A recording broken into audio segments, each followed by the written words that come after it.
Okay, so the weekend you called and sent him pages, the emergency code on the pager, and you never got anything back. Correct. Do you the phone records? Do you have the phone records, or do you know like where the phone records would be for those phones? I do not. The day after the conservatorship was set up, Carol was listed as co-conservator, along with Doug Stawley as I mean, he was a completely impartial um, co-conservator. Carol took the conservatorship papers down to the phone company, and she told them that she was my conservator. Of course, my name was listed on the conservatorship, but it was only for the estate stuff. Well, she convinced the people at the phone company that she had, with that piece of paper, that she had the power to have the phones turned off. I found this out because I tried to make a phone call, and I couldn't. My phone was off. I went to the phone store, it was on Adamo Drive, which is also Highway 60 in Brandon. And I asked them, I said, why? I mean, there's something wrong. I said, the bill's been paid. I know it has been because I had paid it. Um, and now keep in mind, these mine, Don's, Carol's phones weren't in my name. I'm thinking that there was a fourth phone, but I can't remember to be sure. Okay. But they were in my name, my personal name. They were not in Don's name or in the company name. Even though the company did pay for the phone bills every month, they were still in my name. And she convinced them that she had the power with that piece of paper to shut that off.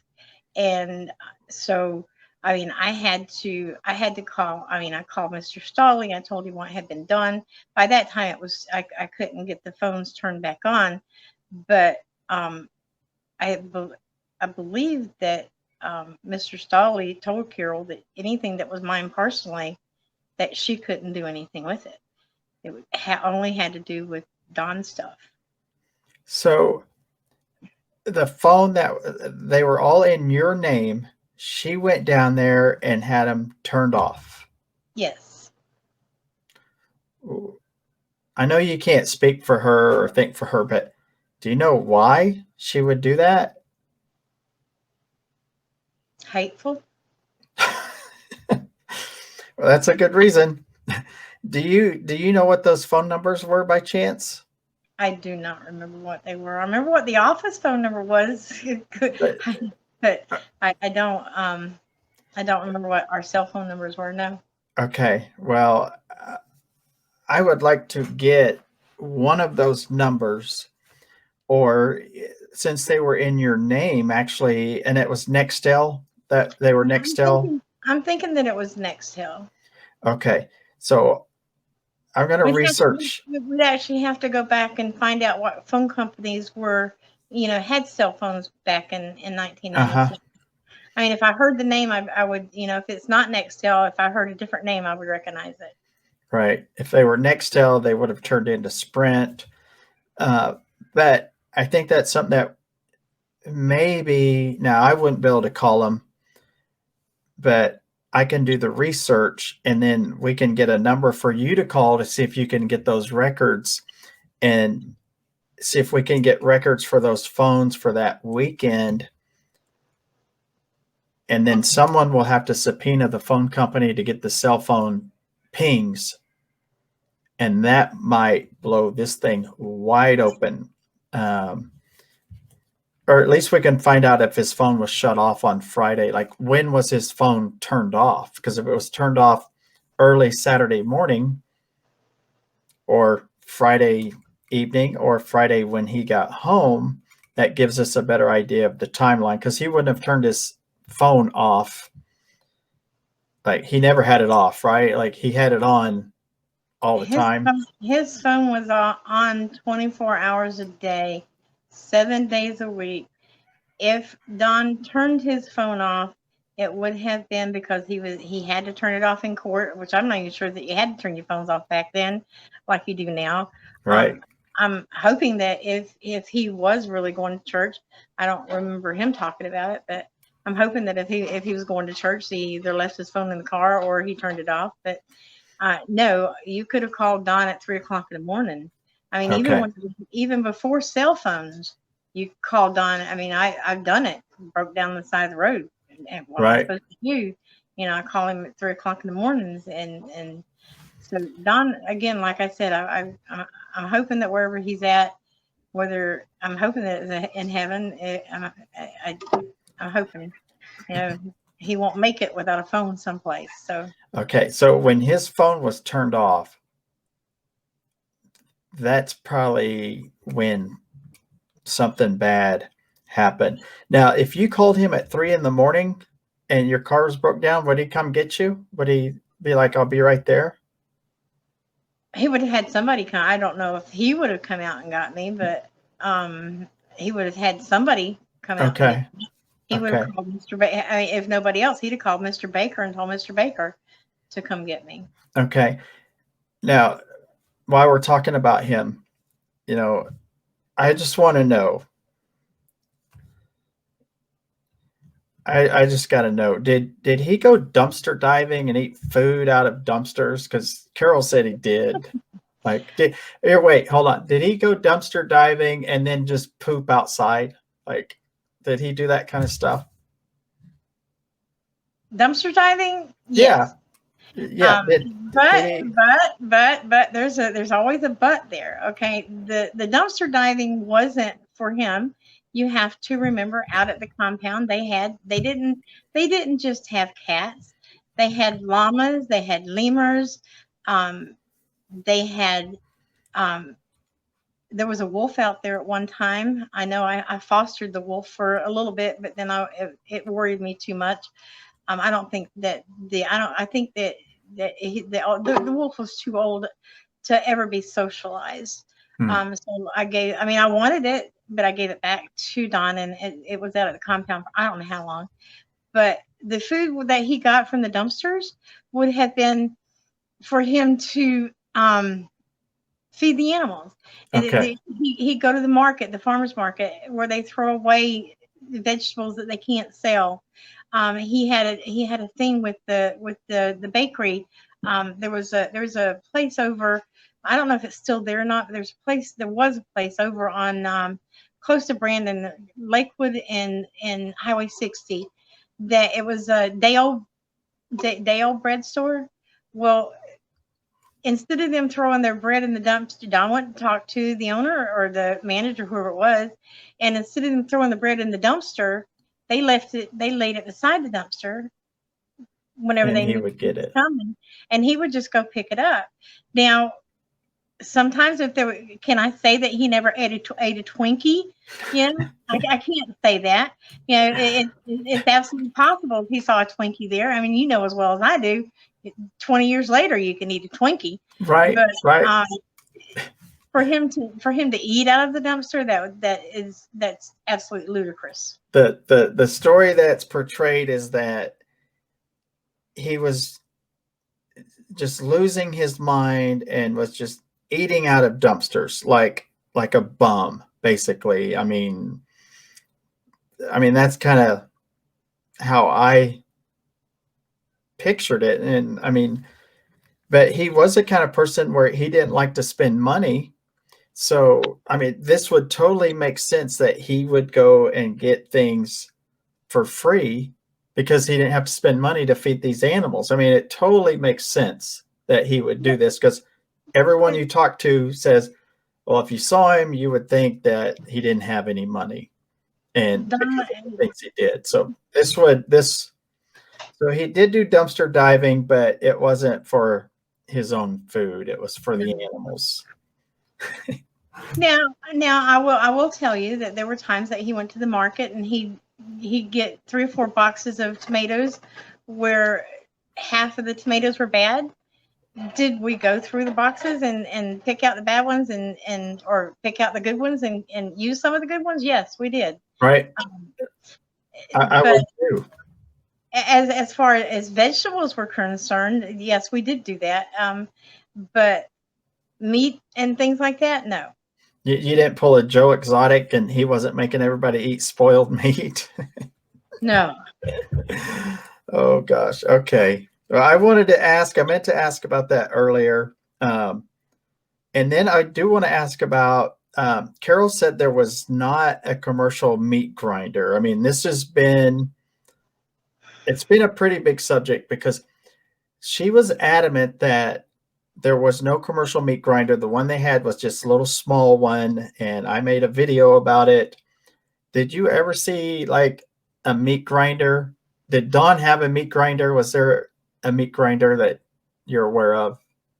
Yes, he had a commercial meat grinder, and he actually showed myself and my husband one time when we went out there. He showed me how well. In fact, we had went up to the meat market. We had picked up some meat for him, or some of their scrap bones and whatever it was that they were gonna.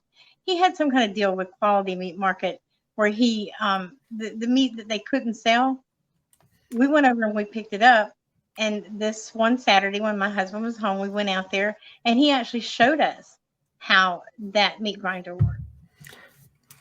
So you saw the meat grinder yourself, a commercial meat grinder. Like you and your husband both saw it. Yes, I don't remember it being on wheels and where they could drag it around. Right. I don't remember that because that didn't happen while I was there. It was kind of stationary in one place. But yes, Right. we did see it. It strikes me odd as to why Carol was so adamant that there was not a meat grinder, that she laughed it off like, it was a small one. That, okay, well, I think you're the sixth person that I've talked to that saw a commercial meat grinder out there. So I'm going to say there was a meat grinder out there. Okay. Yeah, I think that's it. There's a couple other little small questions I have, but is there anything that you can think of that I have missed? I mean, we've been talking for a long time, and I appreciate all the time because I really wanted to talk to you for like a long time. Like since I finished the show, I was just like, oh man, I would love to talk to her because I bet she has good information. I mean, I can't believe I'm talking to you. I mean, Can I talk about that? Can I talk about the two things that stand in my mind where Don yes, doesn't look like a ruthless businessman? yes, Well, one time's kind, one time is kind of funny. The one time there's a lady that she has a property not too far. It's like about 4 or 5 blocks from my house. She had a piece of property had two folio numbers on it, and she didn't realize that there were two folio numbers. So she paid the taxes on the one. Because she didn't know about the second one, she didn't pay the taxes on the second one. Don bought that little piece of property at a tax deed sale, and he went over to talk to her and tell her that he had bought it, and it kind of shocked to her. She was a single woman. I think she was widowed, if I remember correctly. And he actually sold it back to that piece of property. He sold it back to her for $200 over what he paid for it. And that's been probably 30 years or better that happened. But he sold it back to her for $200 over what he paid for it. The second instance, he didn't have to do that. I mean, he could have kept it and sold it to someone else for a lot more money, right? He probably could have held her feet to the fire because it was an integral part of her property. I think it had something to do with the driveway part of her property. He could have said that he wanted $1,000, but right. he actually sold it back to her for $200. And I think that he even did that. But again, like it's been over 30 years. Right. I think that he even did that in 2 or 3 payments to her. He didn't make her pay him all at one time. Right. Okay. And the other story. The second time, which is kind of it's kind of humorous. I like humor. he bought, and Gail and Linda and Donna and even Gladys they'll confirm this one, but up in North Tampa, I think that at the time it was called New Tampa. They have these big, back then, $250,000 houses we thought were expensive. Right now they probably cost you three, four, $500,000. That's how nice a neighborhood this is, and it's a gated community. Has a guard shack. You have to, you know how they are, your gated communities. I've Well, seen them. the HOH did not pay the taxes on the area, the driveway where the and it was just a small area, but where the driveway where you go in and out and where the guard shack was at, that apparently was on a separate folio number. Well, he bought that piece of property and he went to the HOH and he told him, he says, I'll sell it. I don't remember how much he paid for the property, but he told me, he says, I'll pay you. He says, I'll sell it back to you for $1,000 more than what I paid for it. Well, they laughed him off. They called him stupid, and they basically insulted him. Uh-huh. And so this upset him. And yes, he could be a little bit spiteful. So what he did was he gathered up a whole bunch of stuff that he had picked up from garage sales and stuff, and he went out there and he set up. And you couldn't have garage sales. You couldn't put signs and stuff up back. I don't know if you can now, but back then you couldn't even have a garage sale in that community. That's how nice it was. But he actually went out there and he started setting up, and he put up signs. And he actually put a blanket and stuff down and set up to have a garage sale. And I mean, this is how they had ticked him off. Right. And so he set everything up for a garage sale. As you can imagine, the guard was having a stroke and a heart attack. The police were called, and Don showed him his deed, and the cops told the guard, we can't make him leave. Right. Right. 2 days later, they paid him. They bought that piece of property back. I bet they did. I bet they did. So he was smart. He was a smart businessman. He was a hard businessman, but he had a good, kind side to him, and he also had kind of a spiteful, humorous side too. So, because he would go. I've heard stories that he would go to like garage sales and buy toys and things, and then go donate them somewhere. yes, there was. Again, I don't know if it's still there or not, but over on Hillsborough Avenue, I think it's like Hillsborough and 22nd Street, there used to be a highway patrol station there, and right behind the highway patrol station, there was a children's home. And he used to take stuff over to them. Sometimes he would take the bread and the vegetables, the good stuff. He would go through it, and he would take the time, the good stuff he would take over to them, clothes, toys, anything that he thought that they could use. I remember seeing that the kids made him a plaque. I mean, it wasn't, it was a handmade children's plaque.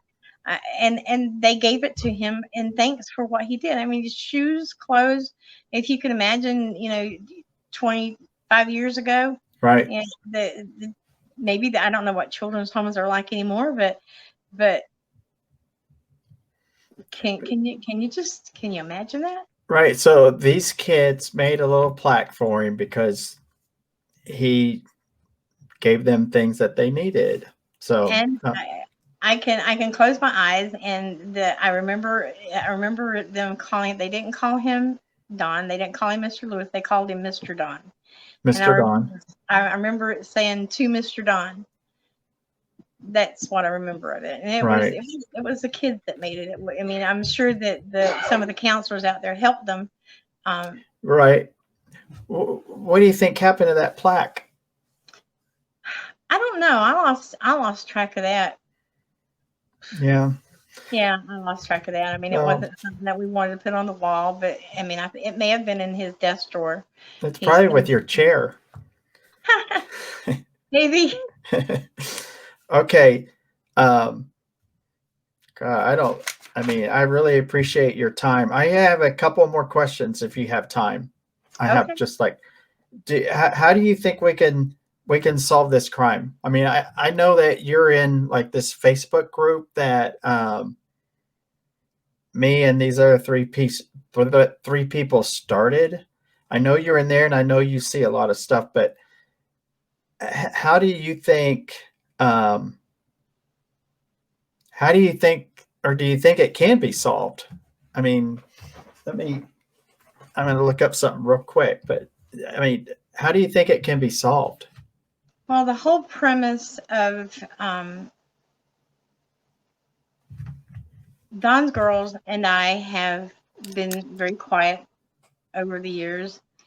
The main premise behind all of this, of even I can't tell you how many times I've gotten phone calls from reporters and TV people that want to talk, and I've always said no.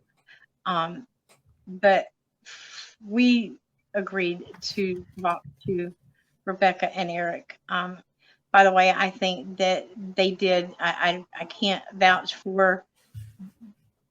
I can't vouch for any part of that show except the third one. We didn't watch all of it, but we watched the Right. third one. If they portrayed 1, 2, 4, 5, 6, and 7 as well as they portrayed the third one, they did a pretty darn good job at what they did. But back to your question, I kind of, like That's I said, okay. I tend to ramble at times. You can talk as much as you want. I do tend to ramble, but when I'm passionate about things, most of the time I'm very quiet. My husband and I are, we're just quiet people. Well, we are, but the whole premise behind it was that if there was enough publicity, I know that the girls have went down to the sheriff's department every few years, and I know that Linda gave her DNA. Right. But the whole premise behind it is that maybe there's a new lead that'll come up. To answer your question as to how it's going to be solved, somebody is going to have to tell the truth. I feel that the truth is too close to home for it to ever come out. Right. So somebody that knows something, and there's somebody that knows something, you need to tell someone what you know. I mean, we're talking about, like he was reported missing. I mean, do you think he left and went somewhere? I mean, do you think he's still alive? No, No, I don't. I don't think that he's still alive at all. I don't either.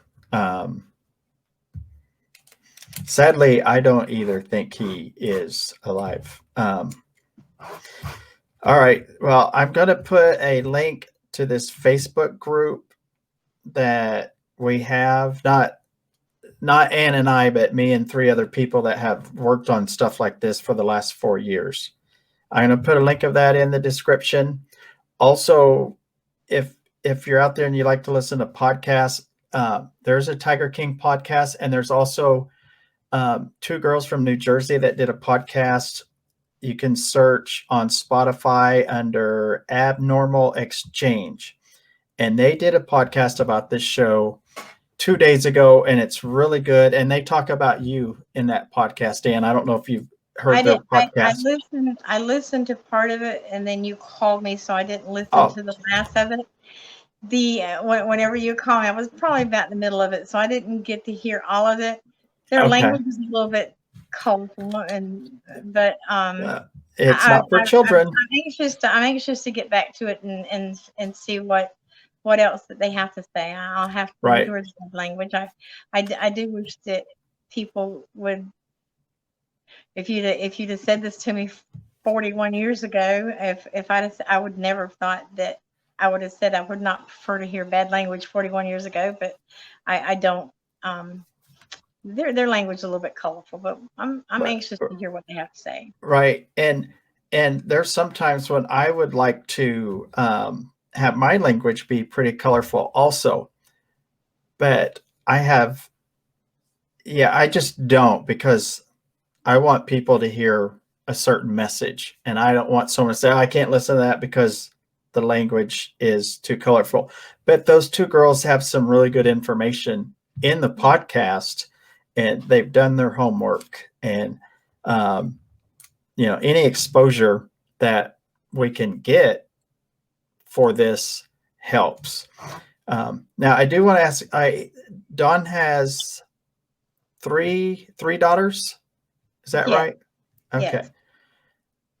When 23 years ago, were you friends with them, or like you worked for him for 18 years, so 23 years ago up to 40 years or whatever, were you friends with Gladys and his daughters? Like, did you have a relationship with them? Because Dawn was kind of like your best friend. Like, I mean, you guys worked together a lot, so you would be close. After Dawn and Gladys, after Gladys